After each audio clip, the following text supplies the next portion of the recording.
Muchísimas gracias por mantener la sintonía con Uno más Uno y ahora vamos a nuestra entrevista en primer plano. Nos honra hoy con su presencia el doctor Guillermo Moreno, quien es presidente del partido Alianza País y quien, como dijimos en el segmento anterior, teníamos mucho rato tratando de que viniera Uno más Uno a compartir sus ideas. Doctor, bienvenido, nuestra admiración y respeto siempre. Bueno, gracias, y yo me siento en mi casa. Es verdad que tenía unos meses que no la visitaba, pero entré por esa puerta como siempre. Guillermo es de bajo perfil en los medios de comunicación. No, es que tú sabes que también hay momentos para cerrar las puertas y uno un poco recluirse a cuestiones internas en los partidos, y otro momento para abrirse. Yo creo que ya asistimos a un momento en el cual hay que ponerse cotidianamente de cara a la sociedad. Bueno, estamos en eso. ¿En qué está Alianza País?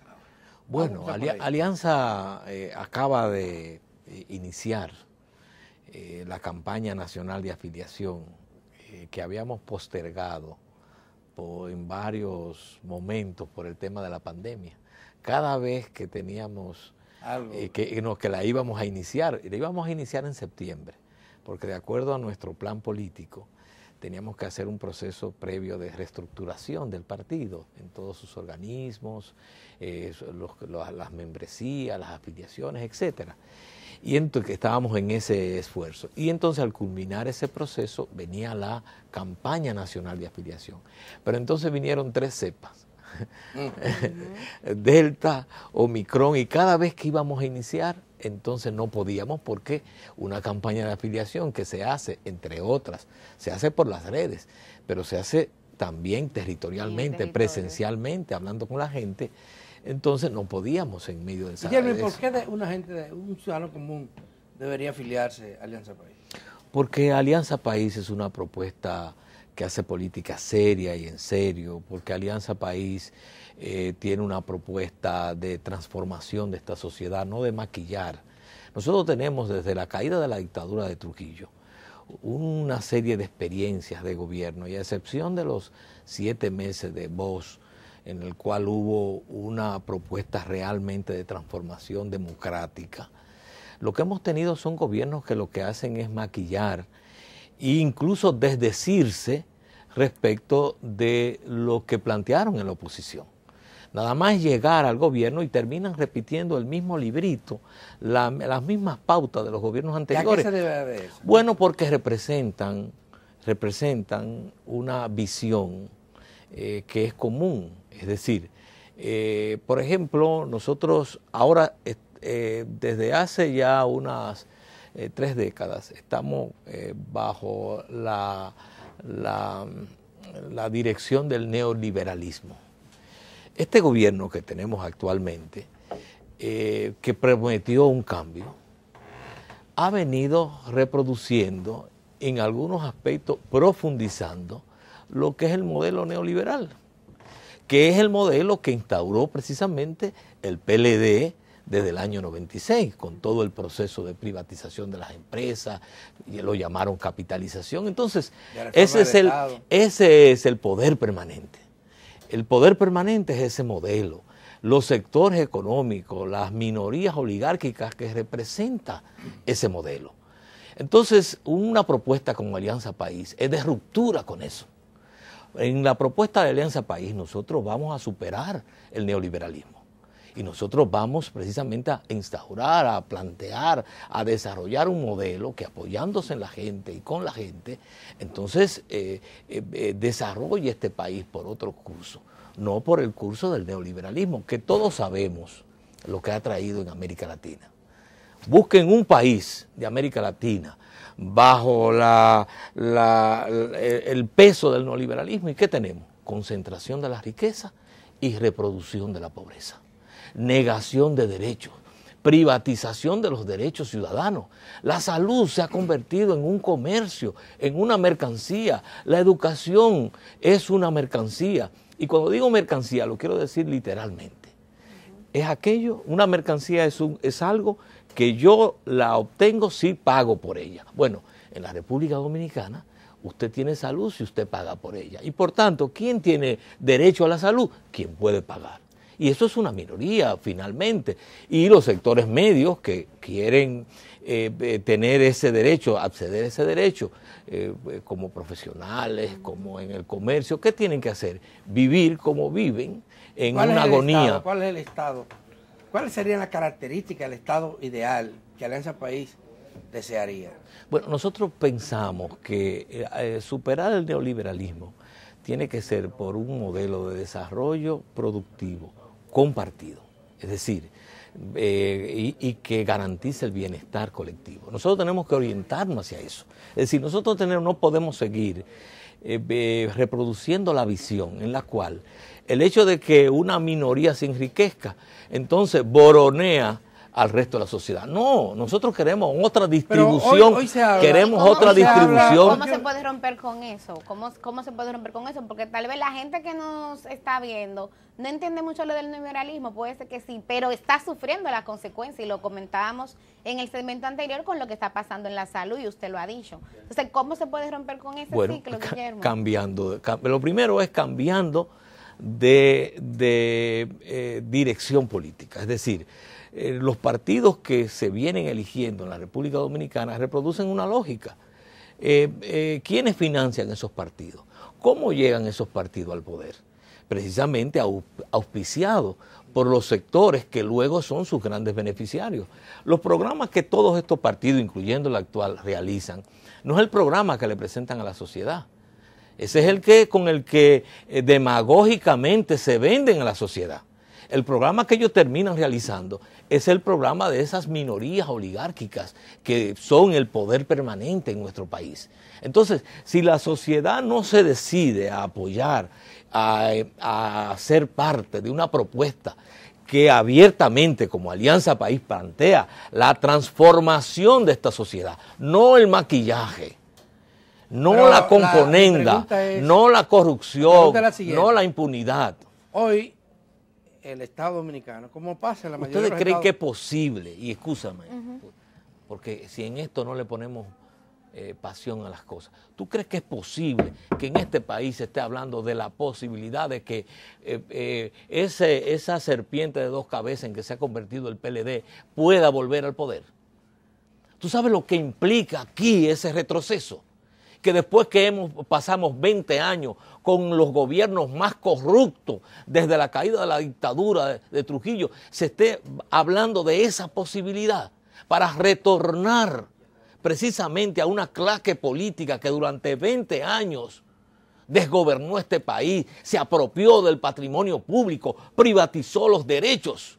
Entonces, por eso es que decimos, la sociedad tiene que parar el retroceso, decirle no al continuismo y avanzar, dar un paso de avance hacia una propuesta que como Alianza País plantea las transformaciones económicas, sociales y políticas necesarias para que en este país haya un nuevo comienzo. Ya. Yo siento que la sociedad está más empoderada, inclusive aquí mismo lo he comentado, yo siento que la gente está participando más, mucho más crítica, siento que la sociedad cambió.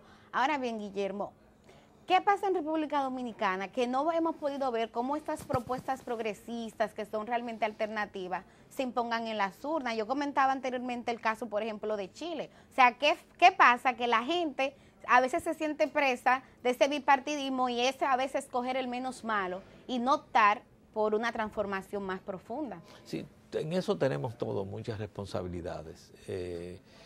Autocríticamente tenemos que admitir que los sectores progresistas no hemos siempre hecho lo que nos corresponde.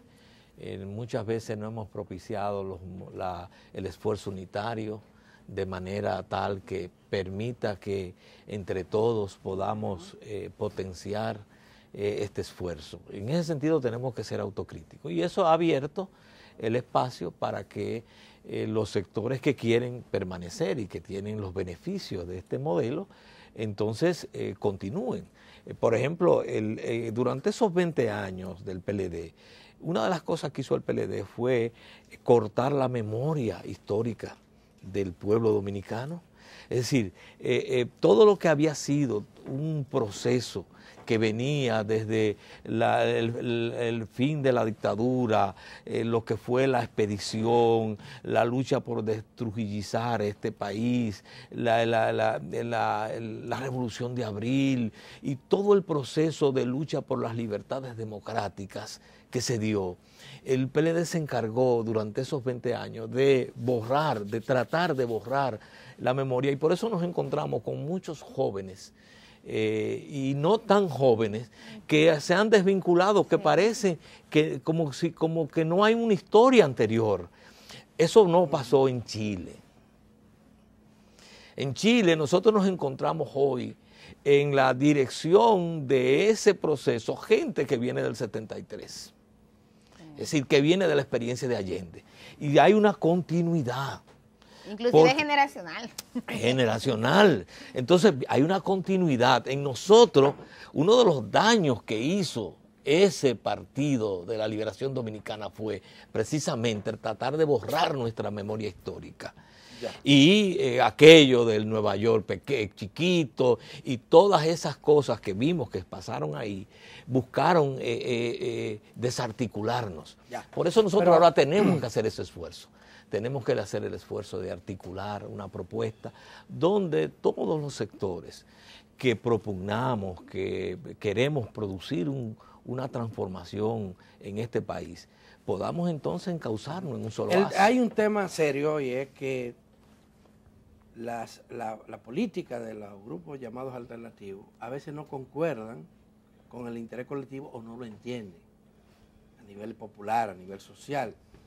Y por ejemplo el tema del Estado.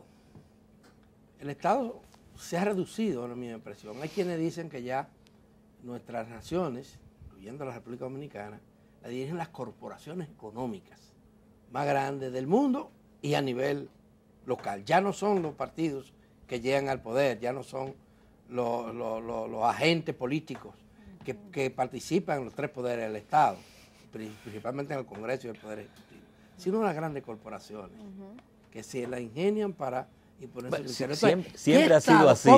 Siempre finalmente ha sido así. Bueno, lo que se ha hecho ahora es mucho más evidente. Cuando el Estado ha tenido mayor capacidad gerencial de árbitro, las cosas han sido un poco diferentes. Pero representan intereses de clase siempre. No estoy dudando de eso. Vedados. Pero tú te has encontrado con políticos que eran profesionales de la política. Ahora hay empresarios que son políticos. En Europa todavía, en Europa, los líderes de los partidos políticos los financian los partidos. Sí. Se pagan un sueldo a los partidos y se dedican a eso, a la política. Aquí no es así ya.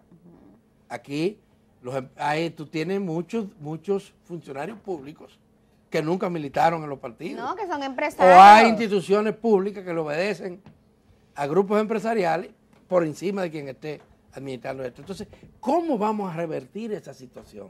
¿Es posible que el Estado aumente su capacidad de actuación en la sociedad para imponer política como la que usted señala?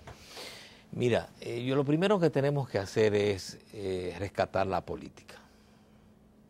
Porque precisamente hay todo un discurso neoliberal, no inocente, en la cual de lo que se trata es de presentar la política y a los políticos, primero tratando de igualarnos a todos, lo cual es una gran tergiversación, porque siempre ha habido, aquí tuvimos a Tomás Bobadilla y tuvimos a Juan Pablo Duarte, y nosotros sabemos a qué intereses le sirvió Tomás Bobadilla y a qué intereses le sirvió Juan Pablo Duarte. Asimismo, en la historia nuestra, nosotros encontramos esas líneas paralelas, como pasa en casi todos los países. Entonces, pero en esta visión neoliberal, la idea es que reducir la política a su mínima expresión, presentar a los políticos que todos son corruptos, que todos son parte de una mafia, que a lo que se quieren aprovechar, y desmitificar lo que es la esencia de la política, que es la actitud, el compromiso social de servicio para lograr cambios en una sociedad. Y eso implica a hombres y mujeres, que así como hay hombres y mujeres que se dedican a ser pastores, a ser sacerdotes, a través de la iglesia, etcétera, o de una misión, y hay otros que se dedican a través de obras de filantropía, así hay hombres y mujeres que trabajamos precisamente a partir de un compromiso social por las transformaciones de la sociedad, desde el punto de vista político, valorizando que finalmente las decisiones que marcan las épocas son decisiones políticas. No hay una sola decisión que tenga que ver con nuestras vidas que no tuvo su origen en una decisión política. Entonces, de lo que se trata es que, primero, que nosotros rescatemos la política y seamos capaces, y ese es un esfuerzo que hacemos en Alianza País, por eso ustedes me oyen siempre repetir, Alianza País hace política seria y en serio. Y en ese sentido, nosotros tenemos que ser capaces de decirle a esta sociedad, mira, la política no es como tú la ves en esos partidos que han gobernado. La política es otra cosa y la política tiene otra inspiración y otra motivación. Y es posible en un ejercicio honesto de la política. En Alianza País hacemos un ejercicio honesto y serio de la política, de compromiso. Ayer nosotros estábamos aquí en Santo Domingo Este, dentro de la campaña de afiliación.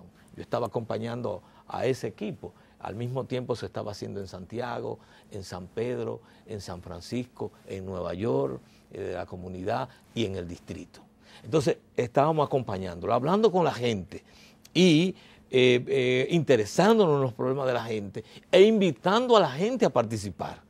Y una de las cosas que más insistíamos es, hubo una persona que le dijo a uno de los aliancistas, todos los políticos son iguales. Y entonces ese aliancista le dijo, mira, tú tienes esa idea, pero fíjate, yo tengo contigo hablando 5 o 10 minutos y no te he ofrecido dinero para que sea de Alianza.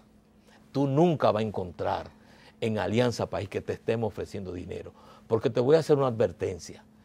El político que te ofrece dinero para que tú votes por él es que es tan malo que tú tienes que pagar, que él tiene que pagarte para que tú votes por él. Pero tú no vas a encontrar eso en los aliancistas.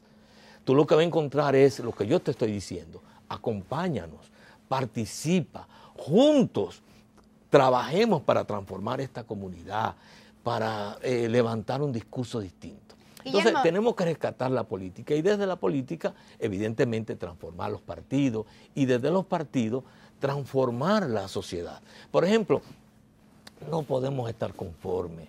¿Cómo funciona, por ejemplo, el Congreso? Es posible. Y eso, ¿de dónde proviene? Es toda una visión. Por ejemplo, los aliancistas, todos nuestros legisladores han renunciado al barrilito y al cofrecito. Y han renunciado a las exoneraciones por una conducta y un compromiso. Pero entonces eso no es un hecho aislado, eso es una norma de conducta nuestra como políticos. ¿Es posible que para las elecciones del 2024 pudiera la población que no está de acuerdo con el barrilito, que está reclamando que haya transformación en el sector salud, que está defendiendo el medio ambiente, pudiera encontrar una propuesta política que ya no sea solo Alianza País, que sea unitaria y que pueda unificar todo ese pensamiento progresista? Sí, Guillermo Moreno. No, yo soy partidario de eso. Yo propugno por eso, porque aquí podamos producir una convergencia de todos los sectores progresistas. Eso lo propone Patria para Todos, él lo propone el Frente Amplio. Pero déjame plantearlo a mí. Ahora, porque tú me estás entrevistando. Sí, digo yo, tú no lo estás entrevistando, yo te lo quiero decir en mis palabras. Es decir, yo soy partidario de que se produzca esa convergencia, en el cual todos los sectores que tenemos esos puntos de coincidencia, que podamos establecer unos mínimos. No nos planteemos los máximos, planteémonos los mínimos. Tenemos una visión compartida sobre la seguridad social. Bueno, ese es un punto. Importante. Tenemos un punto compartido sobre el desarrollo productivo y soberanía alimentaria, la protección medioambiental. Bueno, esos son puntos de coincidencias. Tenemos una visión, por ejemplo, de una Asamblea Nacional Constituyente electa por voto popular. Eso es otro punto de coincidencia. Tenemos una visión de una reforma integral del Estado, etcétera. Una visión de la educación, etcétera. Bueno, todos son unos mínimos. Podemos sobre esos mínimos avanzar y converger. Y no solamente partidos políticos. Porque aquí es una de las características que tenemos que resaltar, que el movimiento progresista no está expresado, incluso podríamos decir que ni principalmente en los partidos políticos. Entonces tenemos que tener esa apertura y tenemos que tener esa capacidad de dialogar estos problemas y con tiempo ser capaz de formularla. Es decir, que yo coincido con esos sectores y con esa inquietud que tú planteas, que me parece que es muy atinada. Eso es lo que yo observo, que coinciden y sin embargo no se juntan. ¿Por qué no se materializa? ¿Qué es lo que falta para que se materialice esa coincidencia de opiniones? Bueno, yo soy otro que quiere hacer se hace la misma pregunta. Yo me hago esa pregunta. Guillermo Moreno, muchísimas gracias por haber comparecido en esta mañana acá y ya tiene el compromiso. Sí. Y tenemos que invitarlo de nuevo porque hay temas que se quedaron. Sí. Muchos temas. Y hay que seguir abordando esto, sí. hay que seguir. Pero me siento muy feliz, porque realmente creía que no me iban a aceptar. No. Y entonces, hoy ustedes me han aceptado. No, y pero me han dado claro, ese esta trato. es su casa. Yo me siento feliz. Siempre me he estado abierto. O sea, yo soy como el hijo pródigo.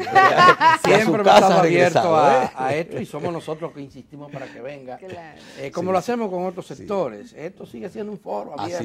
Así mismo. Para debatir las ideas en función del interés público.